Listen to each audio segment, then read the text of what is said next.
Egunon ongi etorri magazinera, gaur apirilaren 19 asteartea bi elkarrizketa izanen ditugu, alde batetik Patxo Telleria zuzendari eta Alderrai antzerkiaren autorerekin egonen gara.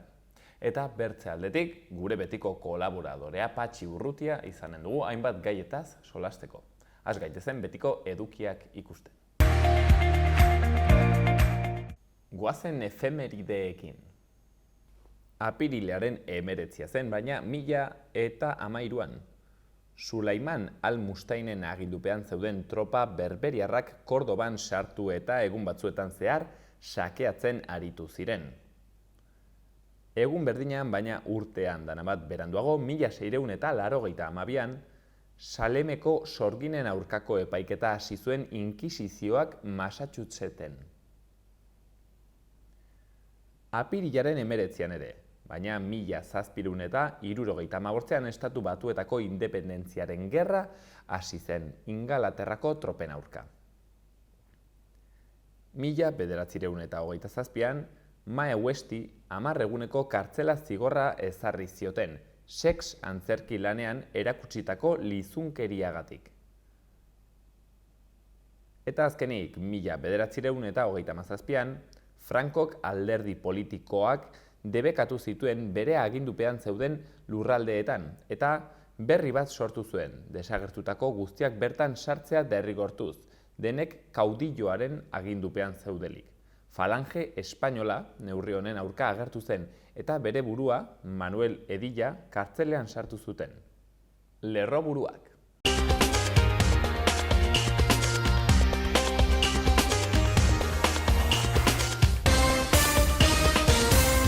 Arratsaldeon eta ongi etorri bertan berri albistegira, gaur apirilaren 19 da asteartea, hauek dira Iruña herriak eta Nafarroak utzitako albiste nagusienak.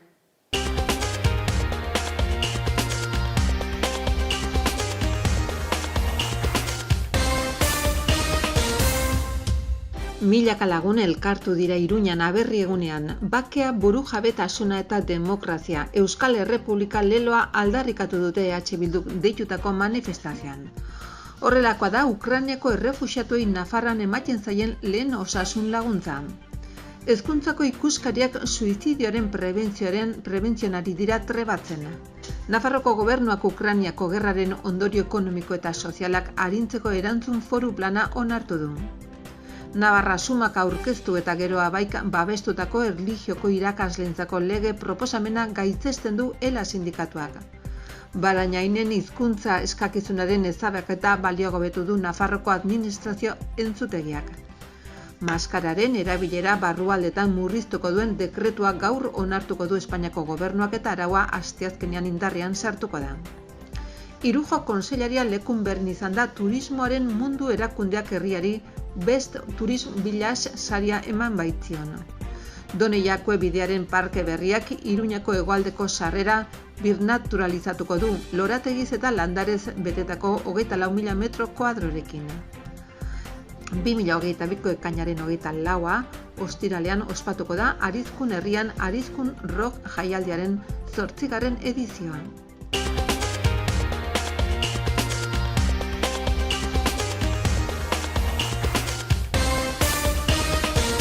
Ikus dezagun agenda. Gaur 6:04 Mendillorriko liburutegi publikoan ipuin kontaketak egonen dira, Ventura Ruiz ipuin kontalariarekin. Baita gaur ere 6:30 Jus Larrotxako Zibiboxean legoen lantegia izanen da, Alicia Mirarien herrialdean liburuaren harira. Apirilaren 29 arte Txantreako liburutegi publikoan erakusketa izanen dugu.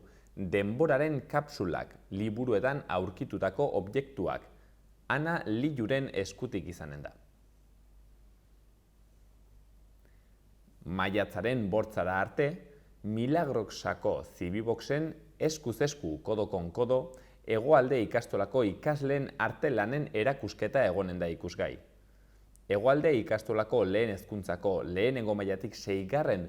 mailara bitarteko ikasleen zenbait lan biltzen ditu erakusketak, hainbat teknikaren bidez eginak, kolajea, horma pintura eta bar.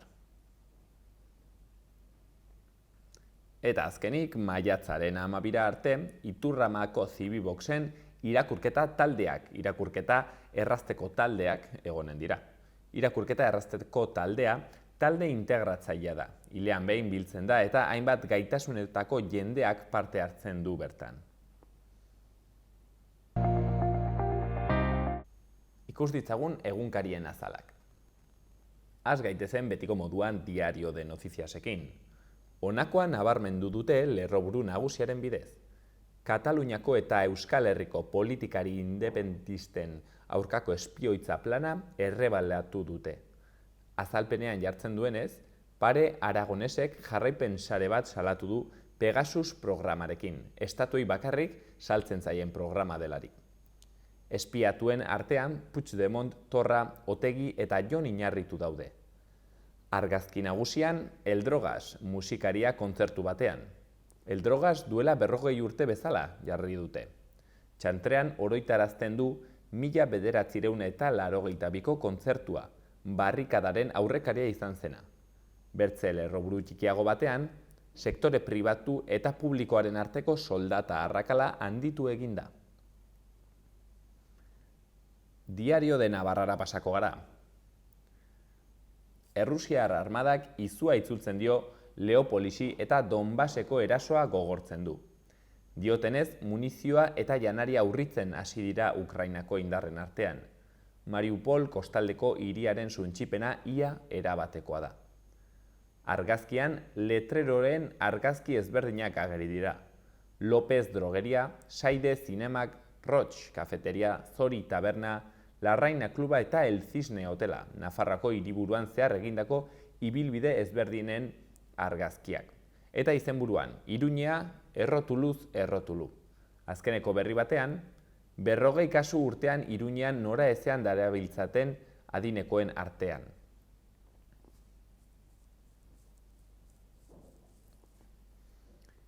Gara egunkari orain. Lerroburu nagusian, Otegi eta buruzagi katalanak Pegasus programaren bidez espiatuak izan ziren. Berrian azaltzen denez, EH Bilduko koordinatzaile orokorra, hala nola Jon Iñarritu, Israelgo spyware bidez ustez Espainiako estatuak zelatatutako figura independentisten zerrendan agertzen dira. Pegasus softwarea Israelgo NSO enpresak sortu zuen, eta estatuetara eta gobernu agintarietara mugatuta dago. Arnaldo Otegi, EH Bilduko koordinatzaile nagusiaren eta Jon Iñarritu koalizioko senatariaren komunikazio mugikorrak eta geolokalizazioa zalatatzeko balio izan zuen. Argazki nagusian, ikasle talde bat fosa komun bat ikuskatzen. Bertze lerroburu batzuetan, etekin handiak dituzten enpresei zergak igotzea gomendatu du FNI. Macronek eta Le Penek tonua igo dute hauteskundeen azken txanpan.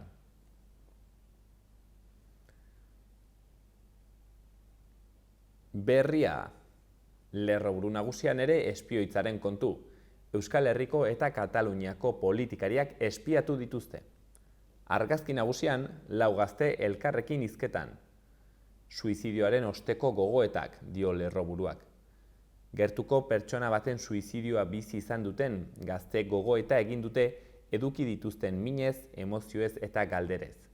Bertze lerroburu batzuetan, Alderdi abertzaleek nork bere aldetik ospatu dutea berri eguna. Edo, jakak irabazi dio hiri barriari eta buruz buruko ligaxka jokatuko du. Azkenik, beste kontsumo mota baten bila, produktu agroekologikoak eskaintzen dituzten denden eredua zabaltzen ari da. Eta bukatzeko Euskal Herria irratia. Lehenengo berri batean, Maitane Bilariñoren hitzak. Aukera polita dugu aurten, baina hurrengo partiduan izan behar dugu burua. Maitane Bilariño Osasunaren lehen taldeko jokalari gaztenetako bat da eta garrantzitsuenetakoa. Aurten eginiko 7 golek taldeko golegile nagusi gisa kokatu dute. Metropoli foralean izan da, taldearen norabidea eta bere ibilbide pertsonala aztertuta. Osasuna ere hizpide hurrengo berrian, 7. postuari begira da Osasuna. Eta azkenik koronavirusa. 2 urte ondoren musukoaren derrigortasuna kenduko dute.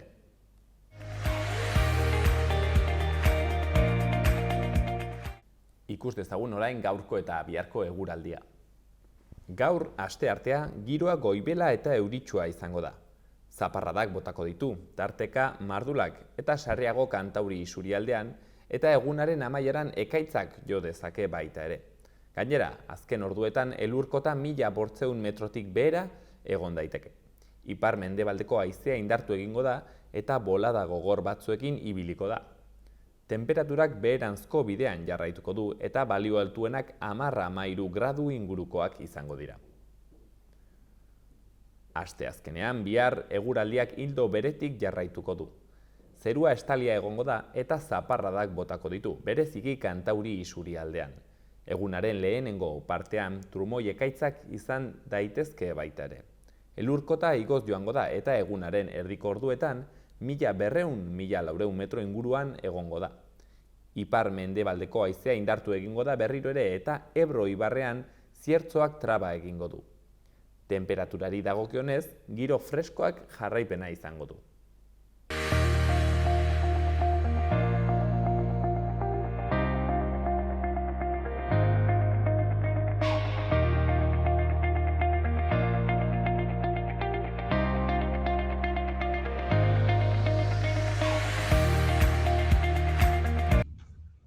Eta Patxo Tellediarekin gaude, egunon, Patxo? Egunon, bai. Bera, Alderrai antzezlanaren zuzendaria eta autorea da, eta berarekin eginen dugu hizketa batzuk, hain zuzen ere, orain agudo estreinatuko duen obra horretaz. Lehenik eta behin, guzten badidazu Patxo irakurriko dut sinopsia, ikusleak ekin dezan nondik zein diren nondik norakoiek, ez? Venga. Honela digo, Alderrai pertsonaien ehiztaria eta istorio kontalaria da. Horretan aritu da bizitza osoan, kalerik kale pertsonaia berezien bila ibiltzen. Sena du giza fauna ugarian, kontatzea merezi duten istorioak antzemateko. Gero, edozein kale kantoi edo plazatan istorio horiek kontatzen dizkie entzunei dutenei borondatearen truk. Alderrai, errari bizi izan da beti, askatasun osoan, nahita aukeraturiko bakardadean. Baina gaztaroa aspaldi joan zen eta orduko kemena galdua dauka. Orain, askatasuna eta bakardade erabatekoa zama bihurtu zaizkio. Une honetantxe agertu da bere bizitzan neska gazte bat, Alderraiaren lanaren mireslea, bere ondoan ofizioa ikasi nahi duena. Bizitzak misantropo garratz eta asozial bihurtu du ehiztari zarra, baina hala ere bere ondoan onartuko du morroi gisa baneska hau, ez? Hortzen deskripzioa eta, orain galdetu nahi dizut obraren edukiaz, Patxo, zer bilatzen zenuen, obra honekin, zer bilatuko duzu? Alde batetik, ni narratzailea naiz eta ni ere istorio pertsonaien ehiztaria naiz, hori bidez naiz eta horrela ez deitu, ez? Eta orduan, azken finean, personaje hau, neurri batean nire trasunto bat izan daiteke, edo ondetara dedikatzen garen askoren trasuntoa, ez? Kasu honetan, personaje hau, besteon bizitza kontatzeko grinagatik bere bizitza propioari uko egin dio, ez? Bere bizitza sakrifikatu du, ez zaio inporta izan, bakardadea hautatu du, hain zuzen ere, bere lanean buru belarri egoteko. Baina, hor esaten den bezala, denborarekin indarrak xahutzen doazen neurrian, gauzak ez dira hain garbi ikusten eta zalantzak daude eta ondo edo txartu egin ote nuen, ez? Eta angustia vital horretan harrapatzen du bere bizitzan pertsonaje berri honen agerpena, ez? Neska gazte bat, beraren ondoan ofizio ikasi nahi duena eta azkenean, hori da antzezlanaren abiapuntua. Antzeslanean kontatzen da elkarrekin egon ziren azkeneko gaua. Hain zuzen ere, banandu baino lehenago. Eta gaur horretan ikusten du alde batetik pertsonaje hauek zertara dedikatzen diran, baina momentu batetik aurrera, eta orduan historio kontatzen dituzte, baina momentu batean, publikoa joan egiten da, gau egiten da, biak bakarrik geratzen dira, eta orduan neskak proposatzen diok historioa kontatzen jarraitzeko, baina elkarri. Eta elkarri asola zaizkion gauzei buruz hitz egiteko, ez?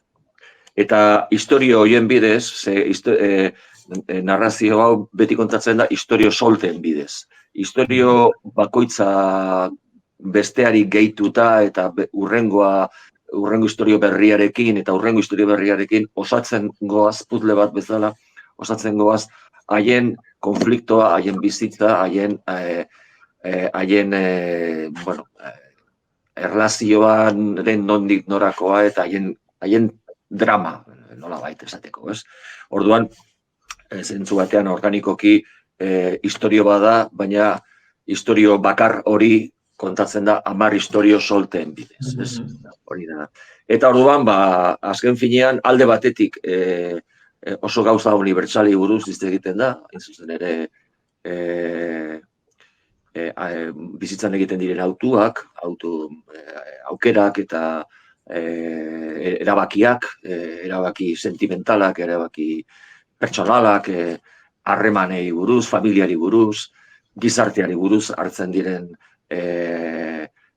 erabaki horiek azken finean ze puntuteraino ondo edo txartu aukeratu ditugunean ze puntuteraino zama bihurtzen diren, azken finean hori konfliktu unibertsala da, ez?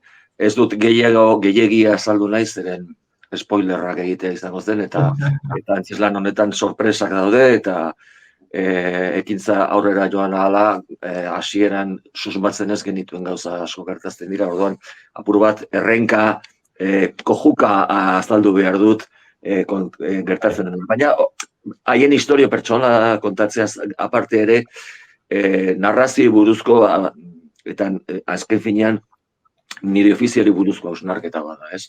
Zeren hemen, bi pertsonaje hauek gorpuzten dituzte narrazio eta azken finean antzerkia eta artea ulertzeko bi modu oso desberdinak. Alderrairen estiloa, alderrairi interesatzen zaizkion istorioak eta pertsonaiak, istorio eta pertsonaia handiak dira, erraldoiak, poteretsuak, heroikoak, dramatikoak, bereziak. Normalean, bizitza arruntean gutxi dauden hoietakoak, pertsonaje bereziak. Eta aldiz, neska gazte honi, beste belaunaldi bada, ez bakarrik hor diferentziak, eta hori ere agertzen da, ez eta espirituki ez kontatu, generazioen arteko talka badago, zaharra eta gaztea, gizona eta emakumea ere bai. Orduan, neska gazteari zaizkio interesatzen, alderrairi interesatzen zaizkion historioak. Berari interesatzen zaizkio, bere bizitzarekin zerikusia daukaten pertsona, eta orduan, zentzu horretan pertsonaje demagun arruntagoak dira, normalagoak. Egunerokotasunaz hitz egiteko eta norberak, jende normalak dituen arazo eta kezkak dituzten pertsonaiak bilatzen ditu, ez? Orduan, bi jarrera horiek oso, eta orduan alderrek kontatu nahi dituen historioetan agertzen diren pertsonaiak, beti dira oso kanpokoak, demagun, ez? Urrunak, heroikoak, eta bar, ez? Eta berak, eta karo, horrek zerikusia dauka historioarekin, eta hori, azken finean, eta hori niri gertatzen zaite ere, idazle bezala, ez? Batzutan, ez dugu gai hori gehiegi ukitu nahi, azken finean geure barruari gehiegi begiratzea da, beldurra ematen digu, alderrairi beldur ikaragarria ematen dio bere barruan emateari, eta horregatik ukatzen du, ez? Baina gau hortan, azkeneko, beran elkarrekin dauden azkeneko gau hortan, emakumeak neskak behartuko du historio mota horiek kontatzera, eta azken finean bere buruari kontuak eskatzen hasteko momentua iritsi dala, ez? Zeinen ederra, hor erraten zenuenean, ikusten da, baduela, nolabitera, ez dakit gizontasunaren inguruko, ez dakit kezka bat edo bai hausnarketa bat, ez? Aipatuzu pertsonaia hundien bilaketa hori, gizontasunek sentimenduekin baditugun arazo horiek, eta baita ere alderraia, ez? Pertsonaje errantea, eta hor badago, ez? Gizontasunaren inguruko ere hausnarketa bat. Bai, ez dugu esplizitatzen, ez dugu aipatzen, nolabait esan, subpatriarkadoa gorpuzten duzu eta nik, ez dugu hori hitzez esaten, baina funtsean, azken finean, asko dago horretatik, ez? Molde zaharra eta molde berria. Azken finean, ez da kasualidadea alderrai adineko izatea eta gizona izatea, eta ez da kasualitatea morroia gaztea izatea eta neska izatea. Ez beste belaunaldi bat, atea joka ari den beste estilo bat, beste kezka bat, mundua kontatzeko, kasu honetan, ze hauek narradoreak dira, mundua kontatzeko beste modu bat, ez? Eta bai, hori historiaren gai nagusietako bat, ez? Pertsonajeek eurek daukaten historia pertsonalaz aparte, honek ere garrantzi handia dauka antzeslanean. Claro, bertze gaietako bat aipatzen zenuenean aritik, ez dakit izango den individualismoaren inguruko kezka bat edo zalantza bat, ez? Azkenean aipatu dugu alderrai pertsonaia honek uko egiten diola, ez?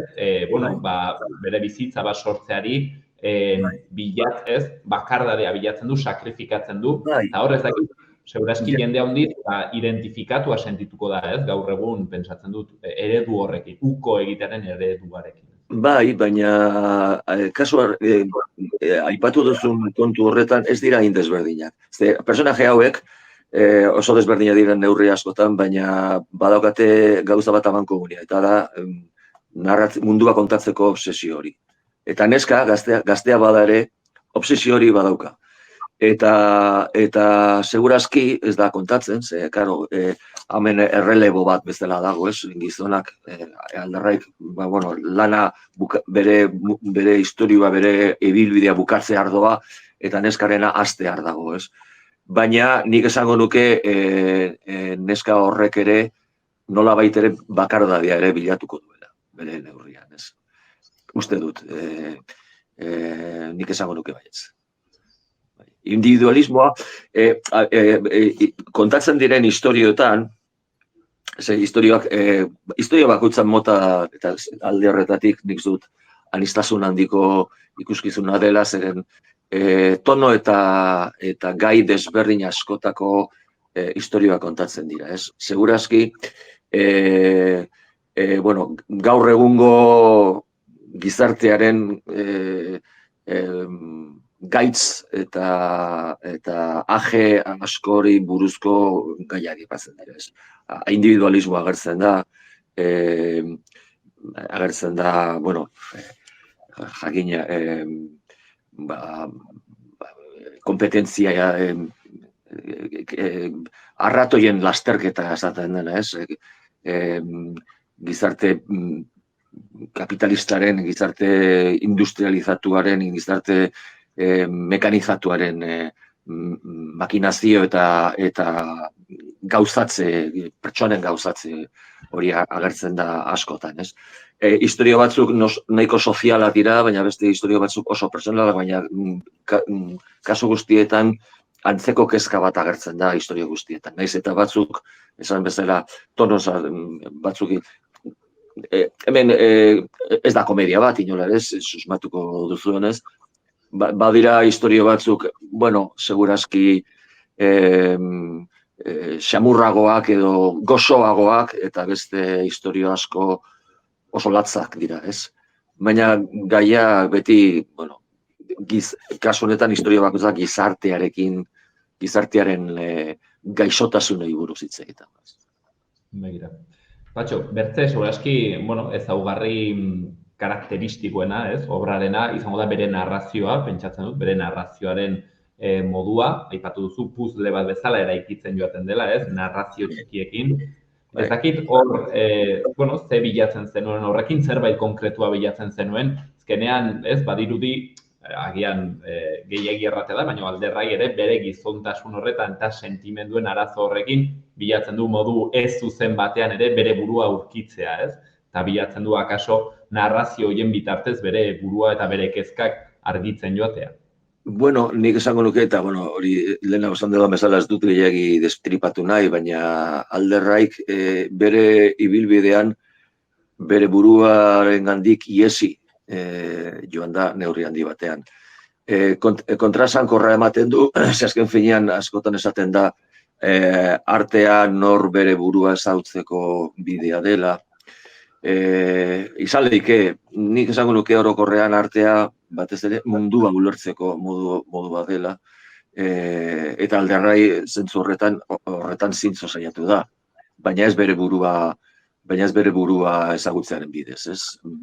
Berak mespresatzen du gaur egun, esatea uneren batean aipatzen du, ez gaur egun hain modan dagoen autofizio txatxu hori, ez?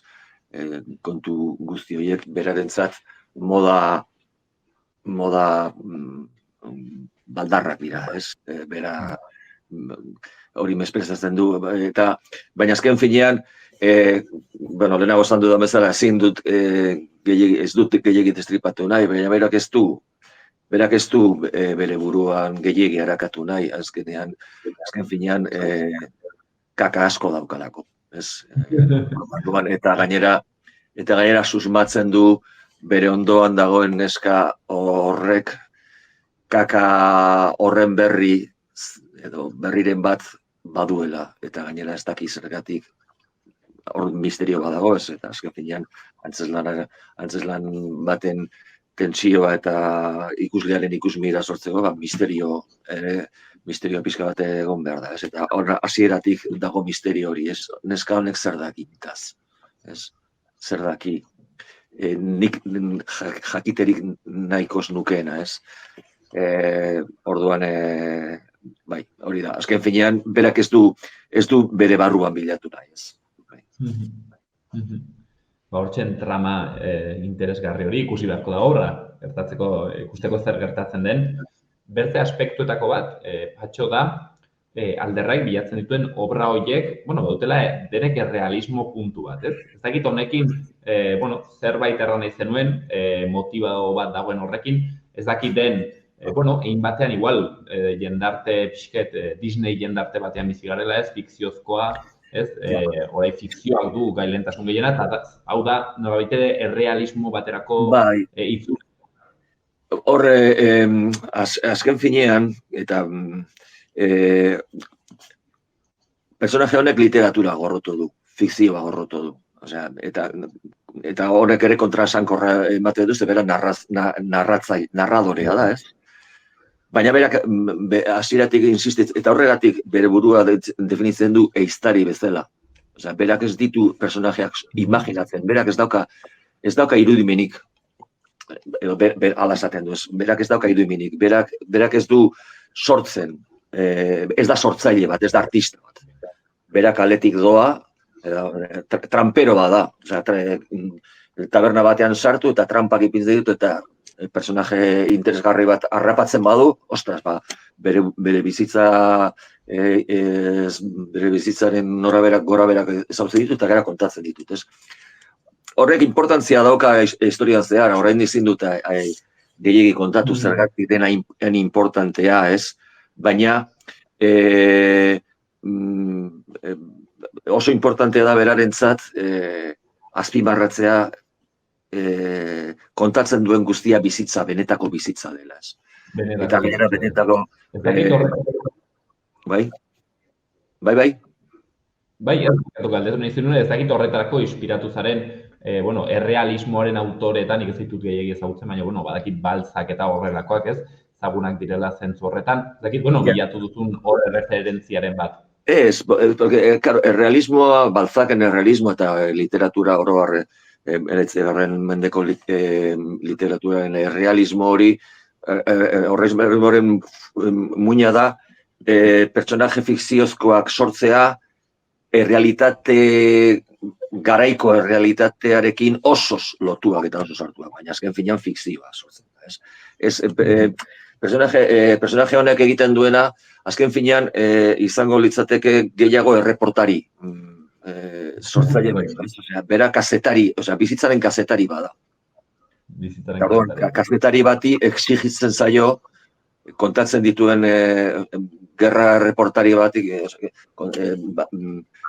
istiluren bat egon bada, mesedez, ez egin fikziorik, eta ez asmatu orain historio, ez ni kontatu gertatu dena, kale hortan, kaleizkina hortan gertatu dena. Hori kontatu, ez. Azken finean, personaje hori, hau da, zentzu horretan nire gandik oso urrun dago, ze ni kontrakoa naiz, ni oso fikziozalea naiz, eta gainera uste dudalako fikzioan eta imaginazioan sortzen dire personaje horiengan izugarrizko egia dagoelako, ez? Eta realitatea kontatzeko oso baliagarria, benetako realitatea. Askotan, errealitate bera baino, ez? Esate baterako telebistan ez dago ezer faltsuagorik reality show bat, baino, ez dago ezer faltsuagorik, ez? Zentzu horretan antzerkia eta fikzioa askoz ere zintzoagoa da, azkenean, zuk hasieratik esatu zu hau fikzioa.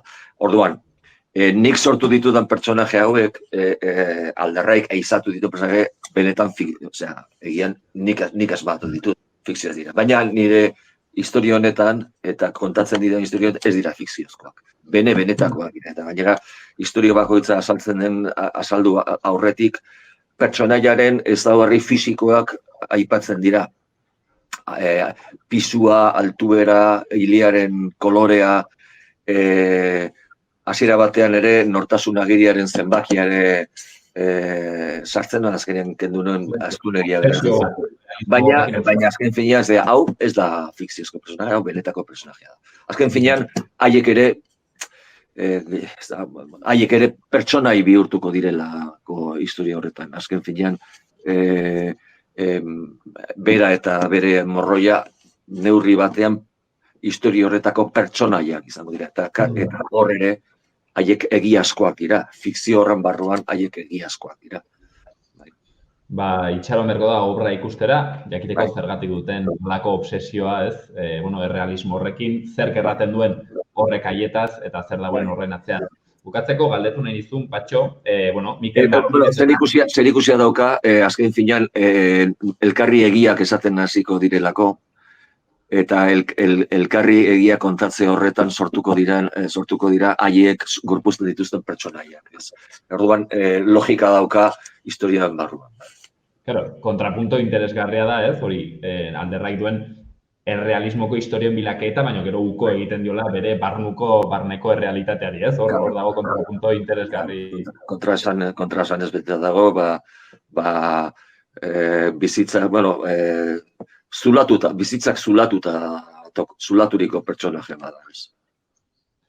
Hortxen planteamendu interesgarri hori, bukatzeko galdetu nahi dizun bakarrik Patxo, antzezletaz, Mikel Martínez eta Sandra Fernández Agirrek hartute papel nagusiak. Ez dakit iduritzen zaizun ongi gorpuztu dituztela, haien neurrira eginiko personajeak izan direla, zer moduzkoa, sensazioak. Bai, oso diferentea da bata eta bestea Mikel Martínezekin 30 urte daramat elkarrekin lanean, nire itzala baina hobeto ezagutzen dut, iaia, eta Sandra berriz aktoresa gazteagoa da, askoz gaztea beste belaunaldi batekoa, eta gurekin lehenengo lan egiten zuen lehenengo aldiaz den orduan. Mikelekin, Mikelekin izan dudan erronka, zuzendari bezala, izan da azken finean, bere konfort egoeratik ateraraztea. Kasu honetan, normalean egiten ez duen pertsonaia bat egiten ez duen antzezpen mota bat egiten du. Normalean, Mikel, nirekin batera, eta ez bakarrik nirekin, baina normalean oso eroso eta oso ezaguna da, komedia arloan, eta, sekulako komiko ona da, ez? Baina, komiko honek badaukate gauza bat, alderantziz gertatzen ez dena. Komiko on batek egin dezake errez personaje dramatiko bat. Askotan ez da alderantziz gertatzen. Aktore dramatiko guztiek ez dute denek komedia ondo egiten. Baina, segurazki, nik esango nuke neurri batean komedia egiteko komedia egitea nik zute apur bat zailagoa delako teknikoki, ez? Baina, bueno, dena den, bueno, Mikel, batez ere, ez beragatik, ez berak guztiz kapaza zen pertsonaje dramatikoa gorpuzteko baizik, eta ikusleak jakinda Mikel Martinez dala, eta Mikel Martinez ezagutzen dutenak, ez egiteko segituan olako mekanikoki pentsatzea, bueno, barre egitera noa Mikelekin. Eta horregatik, antzesteaz aparte, itxura aldaketa prozesu bat egin genuen, eta orduan, hainbesteraino ze kartelean bera agertzen da, eta jende askok ez daki bera danik kartelean agertzen da. Ez bizarrarekin, erromes itxura, bueno, orduan, itxura aldatze hori, uste dut ondo etorri zaigula, iaia aktore berri bat sortzeko.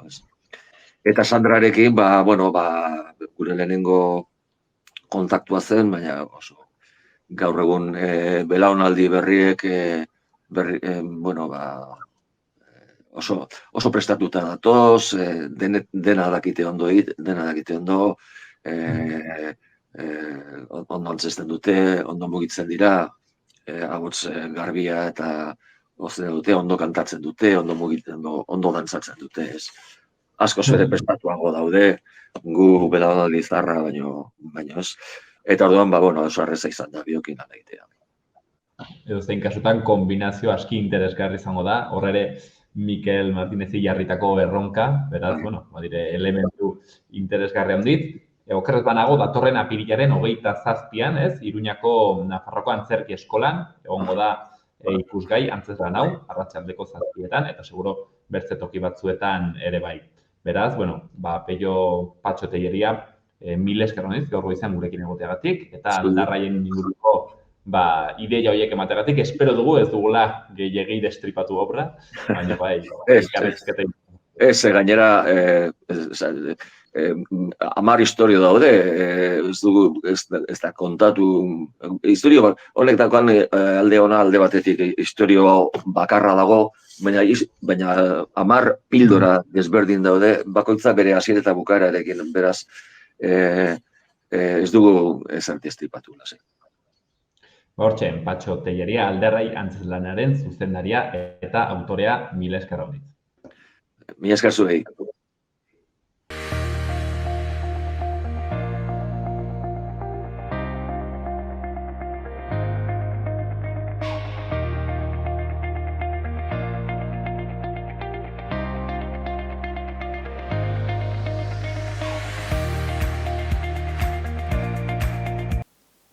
Eta orain, Iruñerriko udaletako berriak. Berrio Beitirekin hasiko gara. Apirilaren 24ean arratsaldeko 6etan Stand By Me Doraemon filmea jarriko dute Maria de Maeztu Kultur Elkartean, euskaraz izanen da. Berriozarren haur eta gazteriaren plan komunitario berria eginda Berriozarren. Komunitate arloan, herriko haur, nerabe eta gazteen beharrak kontuan hartu eta asetzeko. Berriozarko hiri jardueretako plan berezirako herritarren parte hartze prozesurako azalpen bilera bat egingo da. Kulturguneko lehen solairuan apirilaren 29an 11etan. Bertzetik Berriozarko udalak hiri udalekuak antolatu ditu uztailaren 26tik abuztuaren 12ra. 2010 eta 2018 urteen artean jaiotako aurrei zuzendua. Euskarazko eta gaztelaniazko taldeak osatuko dira. Langile kalifikatuek zainduko dituzte behar berezidun aurrak. Behin-bineko izena emateko epea zabalik egonen da maiatzaren 10etik 17ra. Azkenik, apirileko feria ere antolatu dute apirilaren 23rako. 12etan Aires del Sur dantza flamenko taldearen ekitaldia izanen da. Ordu 2:30 herri bazkaria eta 4:30 artista gonbidatuen ekitaldiak eta girotzeko musika. Eta burlatan, nazioarteko lankidetza senidetzetarako laguntza publikoen 2022ko deialdi publikoa abian dago, maiatzaren 8 arte. Baita ere, belaunaldien arteko elkartasun jardunaldia ospatuko da. Belaunaldien arteko elkartasunaren eguna dela eta, datorren apirilaren 29an belaunaldien arteko komunikazioa sustatu eta bultzatzeko elkartasun eguna ospatuko dute. Eta bukatzeko betiko moduan Iruñea. Santiago Bidea, parke berriak Txantreako hegoaldeko sarrera birnaturalizatu du 24.000 metro karratuko lorategi eta landaretzarekin. Gerentziak eta hirigintza batzordeak amaitu berri diren lehen fase honetako obrak bisitatu dituzte berriki. Udalak eta Nafarroako enplegu zerbitzuak hitzarmen bat sinatu dute, genero indarkeriaren eta salerosketaren biktima diren emakumeen enplegagarritasuna hobetzeko programa bat eginez. Berreskuratze eraldaketa eta erresilientzia planeko Europako funtsek finantzatuta parte hartzaileen 50% kontratatzea barne hartzen du. Iruñeako alkateak minbiziaren aurkako Espainiako elkarteko presidentea hartu du.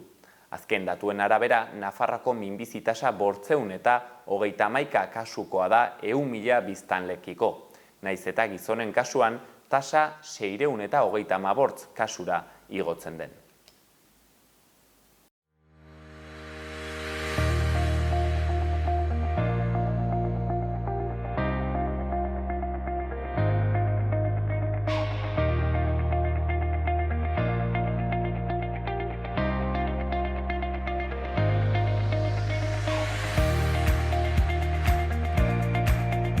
Eta gaur goizean gure kolaboratzaile habitualarekin gaude, Patxi Urrutiarekin, egunon Patxi. Baita zuri ere. Mil esker, gure gana tortzeagatik. Baitugu gai mordoxka bat ere gaur solasteko, zurekin gainera beti, bertze sakontasun batekin solasten gara, ez? Ez bakarri lerroburuetaz, eta gerrarekin hasiko gara, ez? Agertu da, orai ere lerroburuetan, Donbaseko eta konkista areagotuko dela, baina joan gaitezen pauso bat atzera. Ze zentzu du gerra honek Europan, ez? 2021 batean guri gaztei, zerbait harrigarria egin zaigu, Europan gerra bat, zuek esperientzia gehiago duzu hortan, zergatik gertatzen dire gauza hauek? Nik uste dut gorko gunean, ikusten dugunean zen olako aldartea dago gure artean, eta ikusi zer gertatzen ari den, izutzeko moduko zerbait badagoela gure artean. Alde batetik, ikustez nola jendearen bizitza ez duen ezer balio, nola gure gizarteratzea edo gure zibilizazioak ez du ezertarako balio, eta horrari gara elkar hiltzen, inolako zentzu eta arazorik gabe, bakarrik, gutxi batzuk oraindik ere beraien sakela handitu nahi dutelako, ez? Egoera oso larria, bizitza galtzen, gaur goizean ikusten nuen presan, bazetorrela, non itzultzen ari ziren hainbertze Ukrainiar alde egin zutenak lehenengo egunetan, itzultzen ari dire berriz beraien herrialdetara, zerengatik ez dute inolako irtenbiderik. Behirazazu gerla batean, galtzen duzu osasuna, galtzen duzu bizitza, galtzen duzu etxea, galtzen duzu lana, galtzen duzu lagunak, galtzen duzu familia. Horre badu zentzurik, zertarako. Amerikarrek pausu bat gehiago emateko Europako kontrolean. Horretarako merezi du horrelako astakeri bat egitea. Eta gainera, edabideek burua hartzen gaituzte eta zozotu egiten gaituzte. Eta guk geren ustez, hainbertzea abilezia eta hainbertzea jakinduri izeki gauzak ongi kontrolatzeko eta hortan tonto, xori ero batzu bezala erortzen gara lurrera, ez? Ze demonio, zertarako demonio. Hemen, Ukrainiarrak oso gaiztoak, gainera Rusia dago gibeletik eta bertzaldetik estatu batuak, nor da gaiztoa? Badakigu, prensa guzia ari dira erten, zeintzuk diren gaiztoa. Eta hori dela eta lasai. Berezazu, bertze gauza bat ere. Orain dela, ez da genik, baina 200 urte sortatzen bazen gerra bat Iranen edo Iraken, oso urrun zegoen Iran-Irak, oso urrun. Eta ez ginen pentsatzen ere, eragin izaten alko zuenik hemen ez.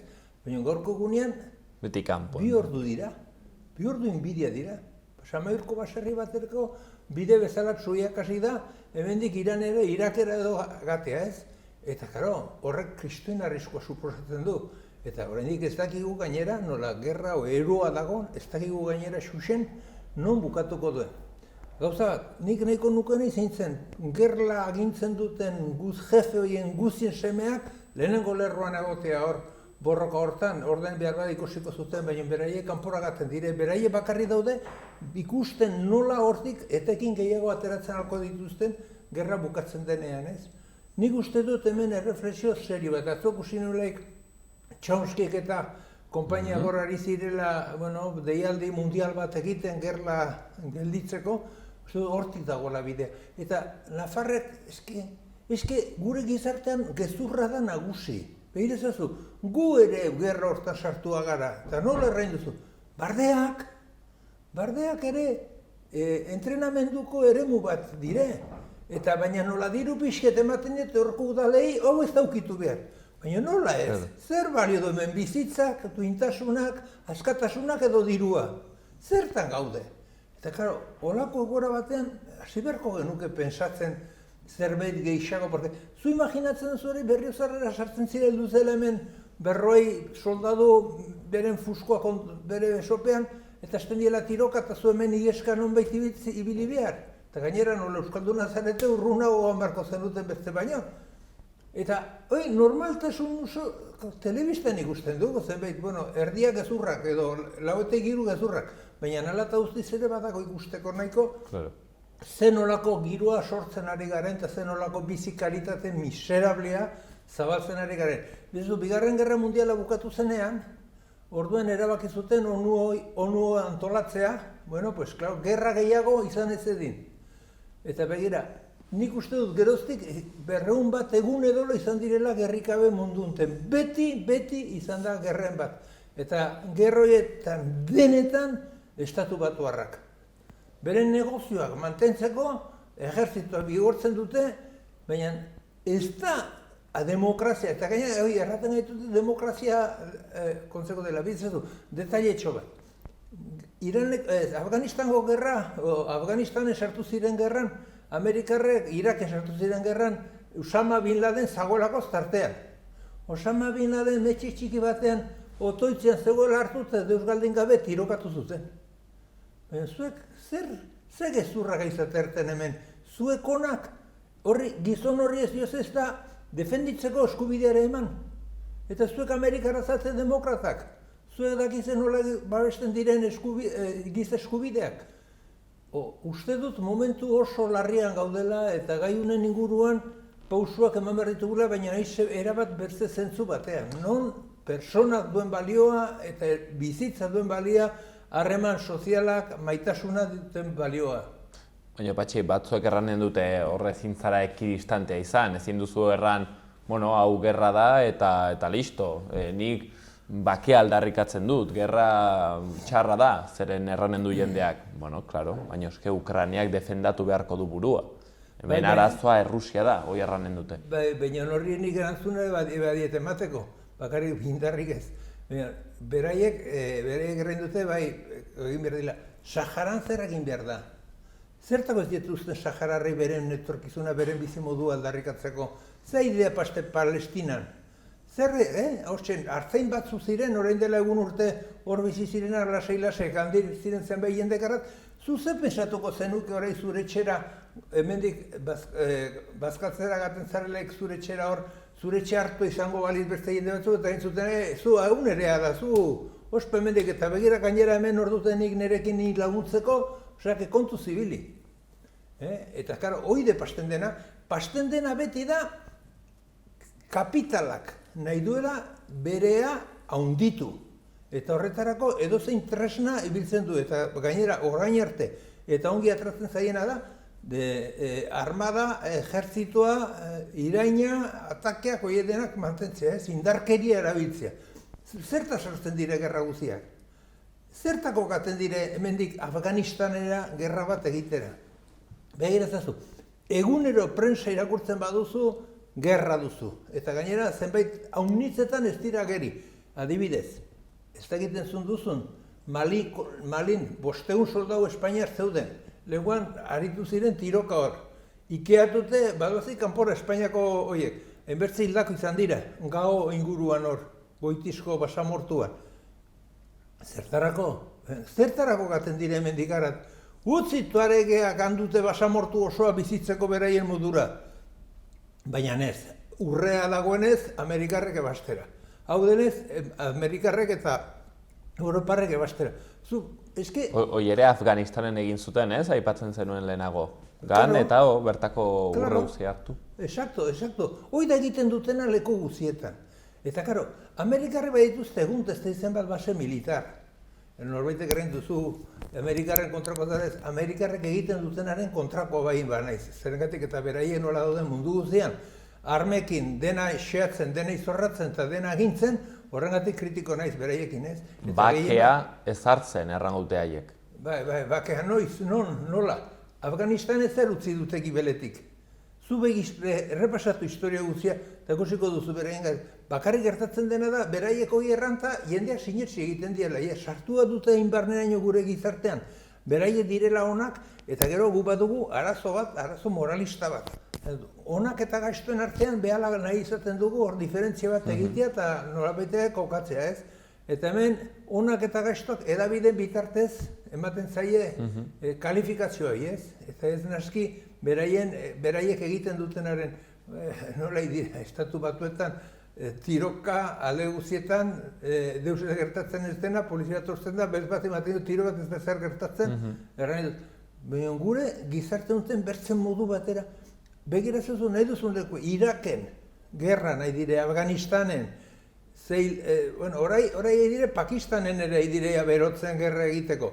Eta betik ibeletik, orai hartizu, Ukraina, Rusia, ez.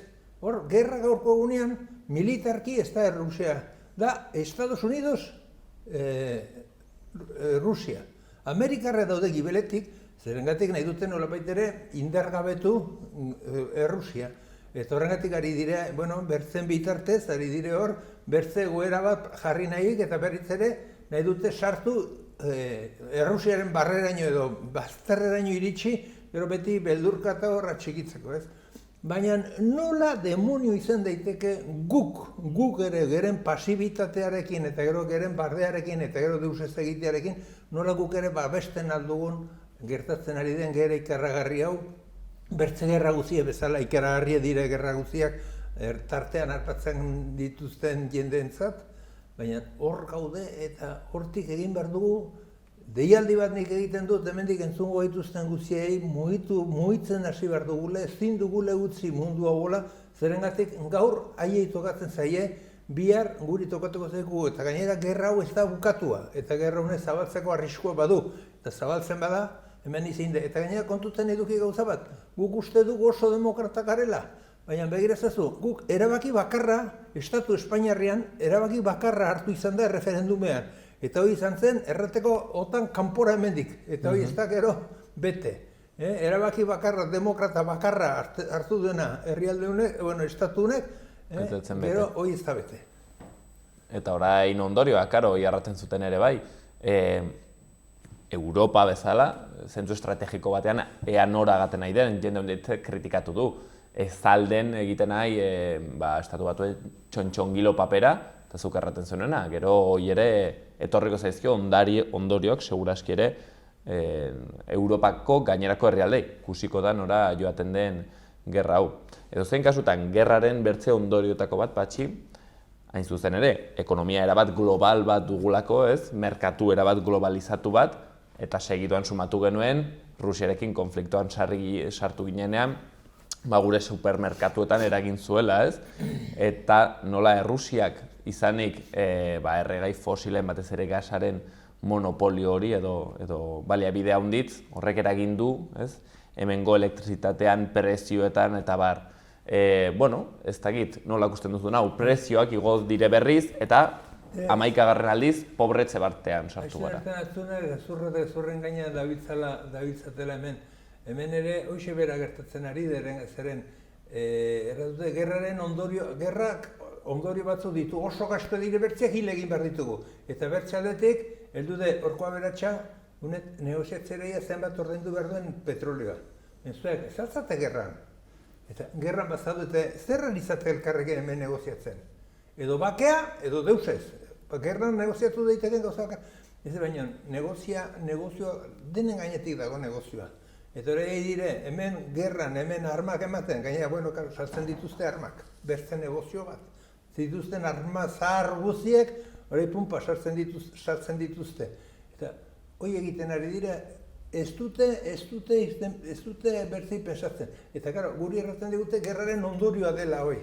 Bezazu, nik ez du sinesten zeren, gerran ere hauek ederki konpotzen dituzten gauzek nahi izan ez geroz. Baina,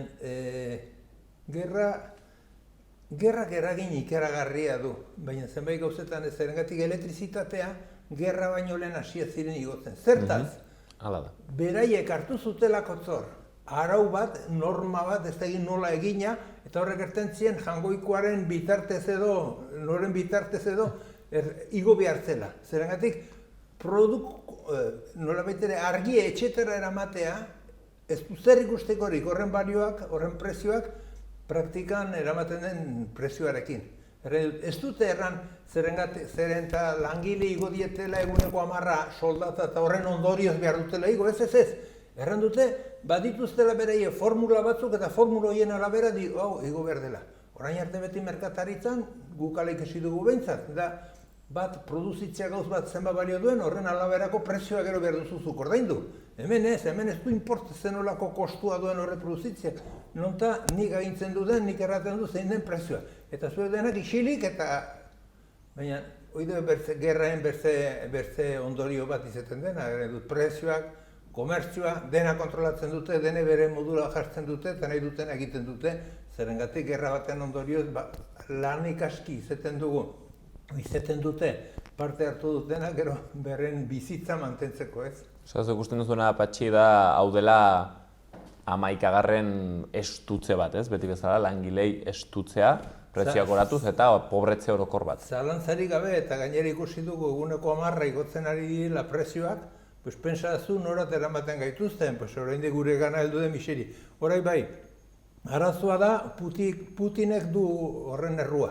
Eta nola ja badugu norbait errua botatzeko, jazta horrela da. Eta ez dut erraten kapitalistak direla, bertze gizarte bat nahi dutela, gizarte hortan gu esklabuak izateko bakarrik sortua garela, eta horri buelta bat eman behar digula, eta lehenengo pausua dela, herriek bere etorkizuna beraiek erabaki behar dutela. Eta ez dutela egon behar, bertze herrialde batzuk podorearen menpe. Hori pensatzen dut, demokrazia bakarrik konpondu dezazte, justizu gorko gunean referendum bat egingo balute, bai Rusian eta bai Ukrainian, ja nahi duten behingoz gerra bukatu zerratrako zen, gerra bukatu, hori da denek nahi dutena ez. Baina horri itzai usten, horrengatik erabakiak behar dire herrian alik eta jenden gandik hurbilen, eta horiek behar dute erabaki zer nolako bizimodu eraman nahi duten. Eta konturatzen bazara, denetan badugu arazo bat, eta arazoi da bertzek nahi dutela gure etorkizuna erabaki. Prezioen afera adibidez kontrolatzeko modu demokratikoago batean, moduetako bat izanen zen enpresa elektriko horiek, esku publikoetan egotea? Zalantzarik gabe, eske, horrela egindak denetan, begira, irakurtzen ari naiz, atzua senitzen eta gazi bukatu dut, Madrilko presidentearen ari bizitzari buruz idatzitako liburu bat. Eta da, mafia santua estatu Espainiarrean ikusia nola jende hauek aberastu diren, zen olako txoioak izan dituzten. Azken finean, gizarte hau ez da egina jendea ongi bizitzeko. Gizarte hau egina da gutxi batzuk gero eta aberatsago izateko. Ez legeak, ez juezak, ez poliziek, ez deus ez dira hauei ukitzen. Eta hauek pelotazo eta pelotazo. Eta horrela antelatzen dute bizitza. Eta horri deitzen diote demokrazia. Eta gainera, horre behar ditu erabakiak ere, alik eta jenden gandik urrunen hartu, bestean jendea beroketa batean behar bada xatuko zituen, ez horregatik behar dute, eta hortan gaude. Baina noiz hasi behar gara konturatzen gauzi importanteak gordetu egiten gaituztela eta gauz miserabliak guretako behir ezazu, Polonian, Ukrainian. Ukrainiako diruduna hundioiek, Inglaterrako futbol ekipoak eta erosten dituztenak, hor dabiltza, como los señores de ez dakiz zer. Lapurutza tire, trampan lortutako dirua. Diru hoi ezin da baten sakelera gan. Horiek egin dute denen azena beraiek beraien eskuetan bildu. Eta oide, horrela dagoen gizarte hau, unek ez du aurrera egiten ala. Posible da, Patxi, norbait aberastea tranpaik egin gabe, modu duin batean? Ez, bueno, izaten aldu bizi oso duin bat, izaten aldu diru bat ere bildua, baina hemen plusbalia badago. Eta plusbalia da baten kostua, eta horren salmentaren tartean dagoen etekin hori edo, horrekin zer egiten den, ez? Claro, ezin da batzuk, pues bueno, ari dire lanean gehien bat tailer txikiak ezin ateraz askotan eta zailtasun askorekin, baina hemen beste kapitalista hundioiek non hoiek erabakitzen dute. Eta non, zertaz, lehenguan irakurtzen hori kazetari bat dago, euskaldun bat preso Polonian dagoena. Oraindik ere bere abokatuak ikusteko aukererik ez duena, nahiz eta 2 hilabete horren eman preso, ez? Eta horren inguruan ere, zer esaten zuten, zerbait? Bai, Soros da, aberaz, Amerikar famatu bat, berak eskatu zuela informe bat, zenbait kazetarien inguruan, eta horren ondorioz, unen inguruan eman zuten informazio horren ondorioz, izan daitekela hori preso egotea. Osea, pentsazu, Sorosek ematen du agindua, eta atxilotzen dute kazetari bat. Prensa eta gainera, Estatu Espainiarra isilik. 2 bidai egin ditu naski komisariera enbajadoreak eta bertzerik gabe, nolabait ere, babesten lapurreta edo baiketa hori, ez? Claro, honitzetan jende hauek badute estatu oso batek, baino indar gehiago. Exacto, eta gehien bat politikariek oso koldarrak, hor dabiltzanak, gainortan dabiltzanak, oso koldarra dira, eta nola beraien etorkizuna nahi dut, eta hemen halako txampon batzuk lortzen aldituzte ikusi berzenaz, Soen eta Pepen gobernutan egondako denek badituzte hor soldata, holako enpresa multinazionalak ematen diena berriz ere bideoi beraien esku uzteko eta politikari erranez etxt. Hau, unteiz ez daiteztela zuek arduratu, guk hemen detzugu gosaltzeko, baina hau utziola bakean negozio horiek guria dire. Pentsatzen dut guztionen arira suminduko datzun bertzekaietako bat izanen dela, orain Elizaren deklarazioak egin behar dire, ez? Elizarenak ez barkatu, errentaren deklarazioak, eta hor beti izaten da polemika, hor diru horren zati bat batzutan joaten delako Elizara, naiz eta estatua konfesionaletan bizi garen, eta ez dakit Patxi hau ikusten duzun, zuk berriz ere dela boterearen langilei estutzeko modu bat. Elizak badu podore handi bat, zergatik badu mitinak igandero, leku askotan eta askotan ematen dira, eta mitin horietan argi, Elizan horbaitek argi balin badu zer irakutsi behar den Eliza da. Eta da, ez dagoen estatusa gordetu. Eta gainera Jangoikoaren, nolabait ere, emandako ondasuna gero dira hor biltzen direnak, ez? Beraiek Jangoikoarekin dute harremana xusena eta ze pasten da, guk estatuak egiten du, nolabait ere dirua zergak kobratu Elizari emateko. Baina nor da Eliza gure zergetaz aprobetxatzeko? Ez palime da bertze edozein antolakuntza bezala, Pues, claro, horrengatik ere edozein talde politiko edozein izan beharko zuen ere eguneko bata, Eliza bezala, beraien gauzaketa egiteko, Eliza gainera gezurra erraten du. Eliza gezurren gainean oinarritua dago. Eta erraten duen gezurra da, Caritas beraiek atxegitzen dutela eta bere gizarte soziala hobetzeko erabiltzen dutela gezurrutza. Zergatik dirudienez, ez du eguneko 3 edo 4 edo beste erik ematen Caritase, bertze gainerako guztia da beren estruktura mantentzeko.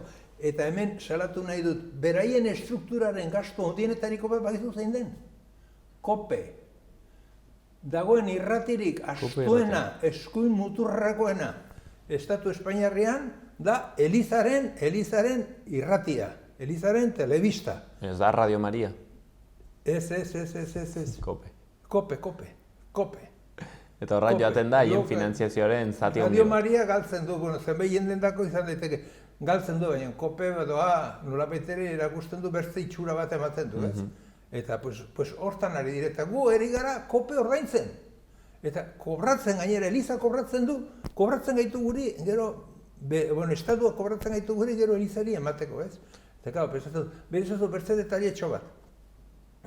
Horai, kusi duzu, hemen gainera hitz egin dugu, nolaz Elizak ere hainbertze Eliza bere izena jarri dituen eta bere ganatu dituen.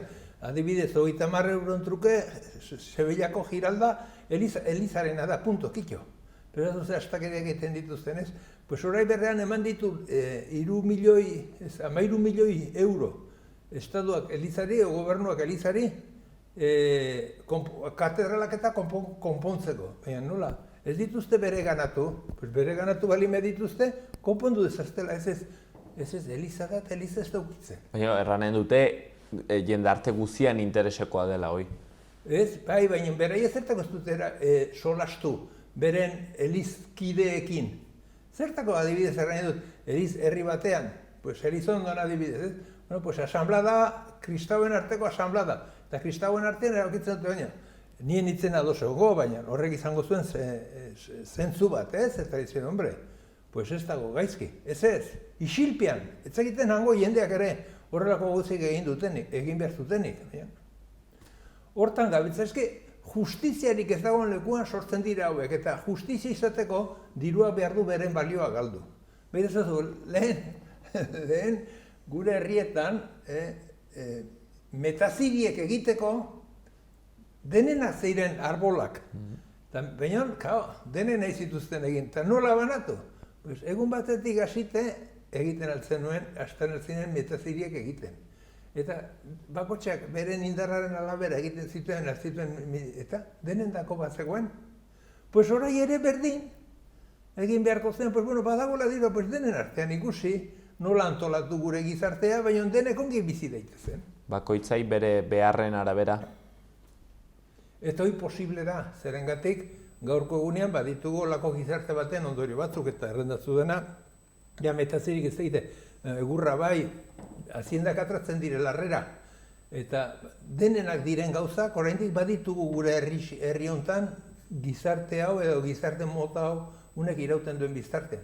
Komunaren defentsa, komuna den bertze zerbait, haundizetan zuk aldarrikatu duzu, batxi da euskal identitate hori, eta hain zuzen ere, gainera aldatzeko pixket tonoz, aipatu ditugun gaiak sumingarriak ziren zuretako, hau ez da igualain sumingarria, 17an izan zen aberri egunak, ikusi genituen manifestazio potentiak Iruñan eta Bilbon, galdetu nahi nizut. Hor alderdiek, deitu dute bakoitzak bere aldetik, aberri eguneko manifestaldi horiek, ez dakit ze balorazio egiten duzun, ez dakit uste duzun manifestazio horiek bateratuak izan beharko ziren? Bai, ez dago zentzurik ibiltzea gauden bezala. Eta gainera, guk aberri bat dugula eta hori aldarrikatzen dugun einean, eta hori lortu nahi dugunean, pausuak eman behar ditugu horretarako, eta horretarako jendea bildu egin behar dugu idalen da biziko gauza. Gertatzen dena, bertze interes batzuk badaudela hemen ere. Eta erraten dutela, guk aberriaren defensan erabat ados. Gero, sozialki zenolako ondorioak dituen horrek. Porque hemen gu badakigu PPek eta PSOek zenolako kudeak eta ekonomikoa hitz egin dugu buruz eraman dute beraien esparruetan. Baina, klaro, hemen ere badaude horren inguruan zerbait desberdin daukatenak, ez? Eta, guk erraten garen lehen el partido del trabajo, el EAJ, ezagik xuxen, baina hor ere beharko zen ikusi zen horako kudeaketaren nahi dut.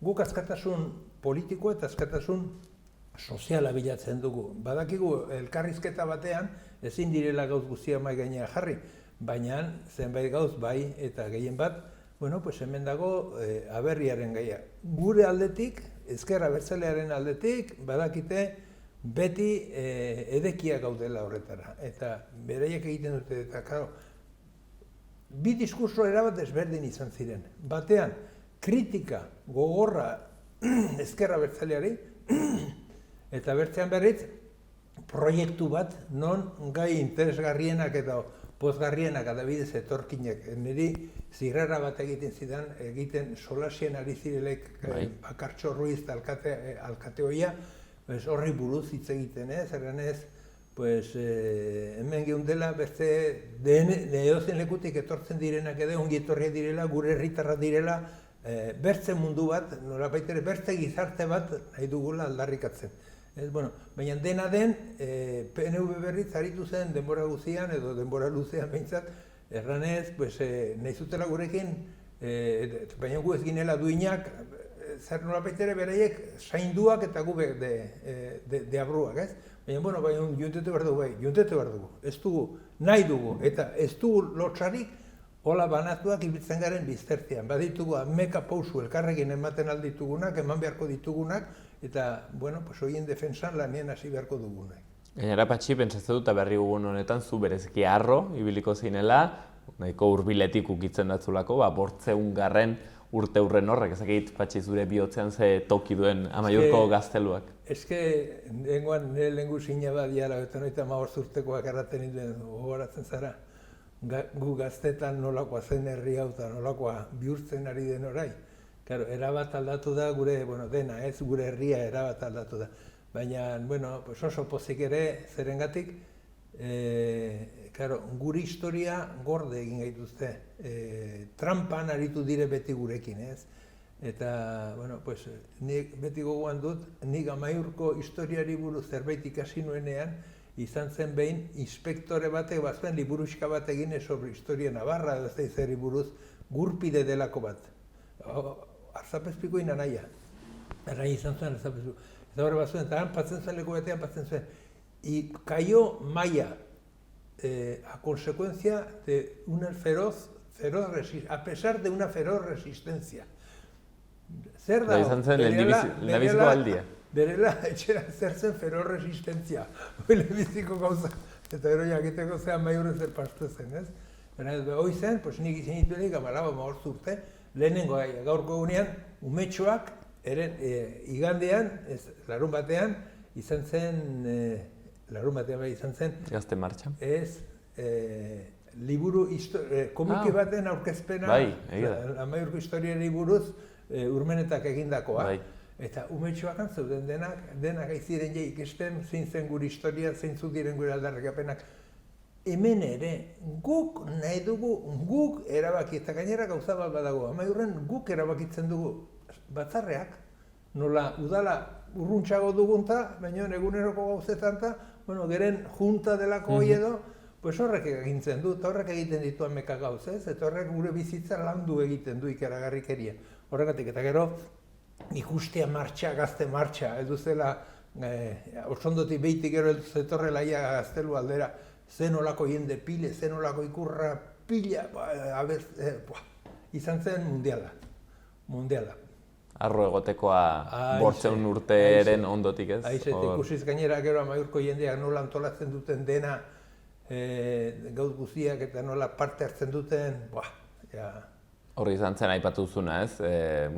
Betiko disputa hori dago eta zizelkatu zituzten ere bai, Amaiurko monolitoko ikurrak, ez? Duela 1 urte lehertu zuten eta orain. Horren gainera izin dugu aukera hitz egiteko ere, zerengatik, momentuz guk behar dugu gure urtea salbatu eta gero hitz eginen dugu hemen eta ikusiko dugu zer egin behar den hemendik aurrera. Beraz, berri pozgarri horrekin agituko dugu, Patxi. Mil esker, gaur goizean gurekin egoteagatik, beti bezala, Patxi Urrutia. Mil esker. Zuei, konbidetzeagatik.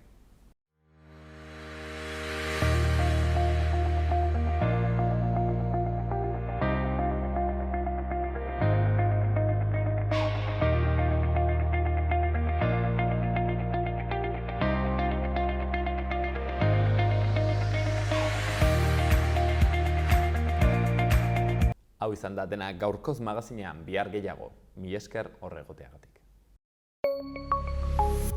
Gobierno de Navarra. Nafarroako gobernua.